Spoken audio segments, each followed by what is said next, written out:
శర్వా గారు మాట్లాడవలసిందిగా కోరుతున్నాము. చాలా చాలా హ్యాపీగా ఉంది ఇలా ఎంతమంది వెల్ విషెస్. అంటే కేశవ సినిమా యాక్చువల్లీ మనస్ఫూర్తిగా నిజంగా హిట్ అవ్వాలని కోరుకోవడానికి చాలా కారణాలు ఉన్నాయి. లిస్ట్ చెప్తుంటే అది ఎవరికి అర్థం కాదేమో. ఫస్ట్ ఆఫ్ ఆల్ మా డైరెక్టర్ సుధీర్ వర్మ నాకు one of my favourite directors. ఇలాంటి డైరెక్టర్స్ మనకి ఇండస్ట్రీకి చాలా అవసరం, మాకు చాలా అవసరం. అండ్ నెక్స్ట్ ఏదో సినిమా చేయమని అడుగుతున్నాను, చూడాలి. సో ఐ విషయం ఈ సినిమా బాగా మంచి హిట్ అవ్వాలని కోరుకుంటానికి మొదటి వ్యక్తి నేను. అండ్ అలానే మా Abhishek is a fantastic producer అని విన్నాను, చాలామంది చెప్తా ఉన్నారు. మంచి production house, is been producing films. ఇండస్ట్రీకి ఇన్ని సినిమాలు చేయడం అనేది అది not a joke. So wish you all the best. And Nikhil గురించి యాక్చువల్లీ తక్కువ కాదు, కొంచెం ఇరిటేటింగ్ ఉంది. మంచి మంచి సినిమాలు ఎక్కువ చేసేస్తున్నాడు. బట్ వెరీ హ్యాపీ, కొత్త సినిమాలు ట్రై చేస్తున్నాడు. Very happy.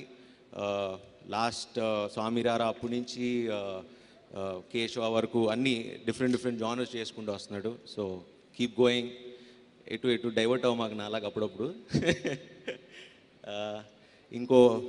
నేను ఇంకోటి ఆవిడకి చాలా పెద్ద ఫ్యాన్, ఆవిడ ఈషా గారిది. అప్పుడు నేను కొన్ని యాక్చువల్లీ చిన్న బిట్స్ చూసా కేశవాలో. You're looking very hot and gorgeous. ఆవిడ కోసం మళ్ళీ guarantee first day first show వెళ్తాను. అంటే నీ కోసం కూడా, బట్ ఆవిడ కోసం ఫస్ట్.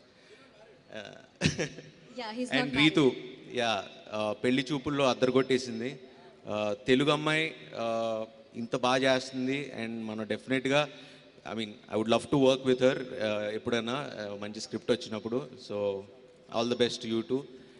అండ్ ఇక్కడ ఇంకో రీజన్ నేను చెప్పడానికి, మా సినిమా హిట్ అవ్వాలని కోరుకోవడానికి ఇంకో రీజన్ ఏంటంటే, మా విక్రమ్ కూడా దీంట్లో కొంచెం పాట విన్నాను. అండ్ చాలామందికి తెలియదు ఏంటంటే, మా తమ్ముడు ఆంధ్ర మొత్తం ఈ సినిమా కొనుక్కున్నాడు. సో అందుకు కూడా హిట్ అవ్వాలని మనస్ఫూర్తిగా కోరుకుంటున్నాను. సో ఎంటైర్ టీమ్కి wish you all the best. Thank you very much.